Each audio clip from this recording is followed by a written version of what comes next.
Okay बच्चों, हम पढ़ रहे हैं चैप्टर पॉल्यूशन। इसके दो पार्ट्स मैं आपको शेयर कर चुकी हूँ, एयर पॉल्यूशन और water pollution. Third is soil pollution, यानी मिट्टी का प्रदूषण कैसे होता है। ठीक है, the dumping of waste into the soil is called soil pollution और लैंड पॉल्यूशन। देखिए, कूड़े करकट को मिट्टी में दबा देना सॉइल पॉल्यूशन कहलाता है या लैंड पॉल्यूशन कहलाता है, भूमि प्रदूषण। Okay, the waste from homes, factories and agriculture fields are thrown which get mixed with the soil and spoil its quality। क्या होता है, घरों से, फैक्ट्रीज से या खेती से निकलने वाला जो भी कूड़ा करकट होता है, हम इसे मिट्टी में कहीं ना कहीं डंप कर देते हैं, जिस कारण मिट्टी दूषित हो जाती है और उसकी क्वालिटी ख़राब हो जाती है। कॉजेज़ यहाँ बता रहे हैं, excessive use of fertiliser and pesticides. Soil pollution का एक मेन रीज़न जो है ज़रूरत से ज़्यादा पेस्टिसाइड या फर्टिलाइज़र्स यूज़ करना, मतलब दवाइयाँ या कीटनाशक वगैरह जो होते हैं खेती को ठीक करने के लिए जो इस्तेमाल किए जाते हैं, उनका ज़रूरत से ज़्यादा यूज़ करने से मिट्टी की क्वालिटी ख़राब हो जाती है। Dumping of garbage, harmful and non biodegradable waste into the soil, ख़तरनाक, और ये प्लास्टिक बैग्स हो गए या इस तरह का जो भी कूड़ा जो गलता नहीं है, ख़त्म नहीं होता, उसे मिट्टी में दबा देने से भी मिट्टी की क्वालिटी वेस्ट हो जाती है, सॉइल पॉल्यूशन को बढ़ावा मिलता है। Deforestation leads to soil erosion. अपनी सुविधा के लिए हम लोग क्या कर रहे हैं, जंगलों की अंधाधुंध कटाई कर रहे हैं। पेड़ों की कटाई हो जाने से क्या होता है, मिट्टी में जो पकड़ होती है ना, वो ख़त्म हो जाती है, जिससे मृदा अपरदन कहते हैं, सॉइल इरोजन, ये प्रॉब्लम बहुत ज़्यादा बढ़ जाती है। आप आजकल आए दिन न्यूज़ सुनते होंगे कि यहाँ पे पहाड़ का एक हिस्सा गिर गया, यहाँ पे पहाड़ गिर गया। ये गिरने का कारण क्या है, पहाड़ होते हैं बच्चों पेड़ों से लदे हुए। जब पेड़ों की कटाई कर देते हैं तो वहाँ क्या बचती हैं, सूखे मिट्टी का ढेर या पत्थरों का ढेर, है ना। पेड़ की जड़ें मिट्टी को अपने आप में बांधे रखती हैं, जिससे वो इधर उधर नहीं बहती। लेकिन जब पेड़ ही नहीं है तो जड़ें कहाँ रहेंगी, और जड़ें नहीं है तो मिट्टी बंधेगी कैसे। तो ऐसे में क्या होता है, थोड़े से भी झटके से मिट्टी ढह जाती है। इसी को हम सॉइल इरोजन कहते हैं। ठीक है, इफ़ेक्ट्स क्या होते हैं इसके, it can cause brain problem, kidney failure and other problems in our body.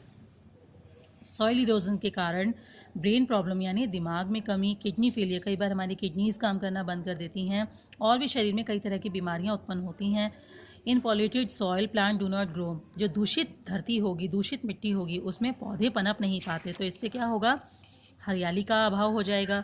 It effects the growth of the plant, और इससे पौधों की बढ़ोतरी में भी रुकावट आती है ना। ठीक है, यहाँ पे क्या बता रहे हैं नेक्स्ट आपको, मेथड टू कंट्रोल, हम लोग सॉइल पॉल्यूशन को कैसे कंट्रोल कर सकते हैं। Throw garbage in a dustbin, कूड़े को कूड़ेदान में डालें। Avoid use poly bags, instead use cloth और जूट बैग्स।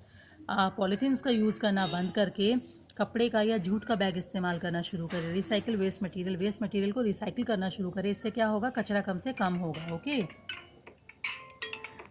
नेक्स्ट ये बता रहे हैं, यूज़ एनवायरनमेंट फ्रेंडली आइटम्स, पर्यावरण के जो मित्र हों इस तरह के आइटम्स का इस्तेमाल करें। ठीक है ना, इको फ्रेंडली जिन्हें हम कहते हैं।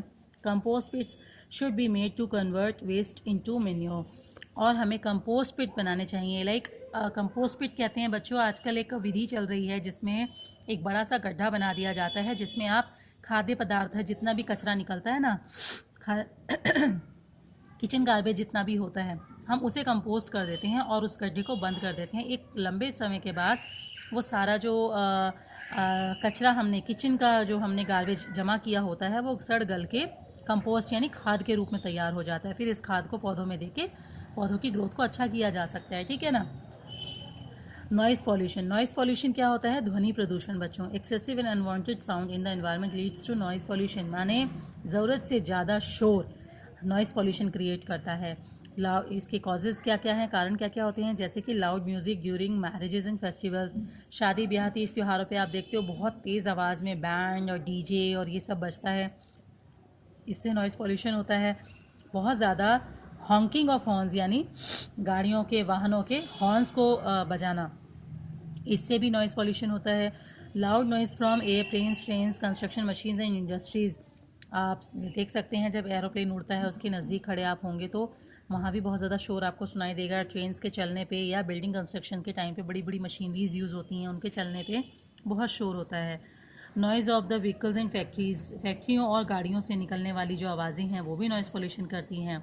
इसका इफ़ेक्ट क्या होता है, इट कॉजेज़ हाइपर टेंशन और हाई ब्लड प्रेशर। ज़्यादा शोर शराबे से क्या होता है, हमारा ब्लड प्रेशर हाई हो जाता है। It can hurt ear drum and make us deaf, ये हमारे कान के पर्दे पे असर डालता है और हमें बहरा तक कर सकता है। It can reduce our sensitivity of hearing, हमारे सुनने की क्षमता काफ़ी कम हो जाती है। मेथड टू कंट्रोल, इसे रोकने के लिए क्या क्या किया जा सकता है?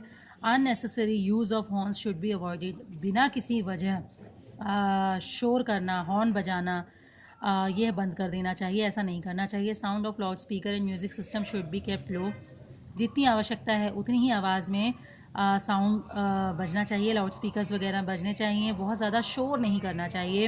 Honking of horns in silent zone must be avoided, silent zones बेटा वो एरियाज़ होते हैं जो या तो हॉस्पिटल्स के नियर बाय हों या रेजिडेंशियल कॉलोनीज़ के नियर बाय हों, उन एरियाज़ को साइलेंट जोन कहते हैं और यहाँ पर हॉर्न बजा के अननेसेसरी डिस्टर्बेंस नहीं क्रिएट करनी चाहिए, है ना। तो इसी के साथ आपका ये चैप्टर फिनिश हो रहा है पॉल्यूशन। आई होप आप सबको ये वीडियो देख के चैप्टर अच्छे से एक्सप्लेन हो गया होगा। इसका कॉपी वर्क जो भी है मैं आपको सेपरेटली सेंड कर दूँगी, ओके। इसी के साथ आपका सेकेंड टर्म सिलेबस फिनिश होता है। सभी बच्चे अपना वर्क टाइमली कंप्लीट कर लेंगे, ओके।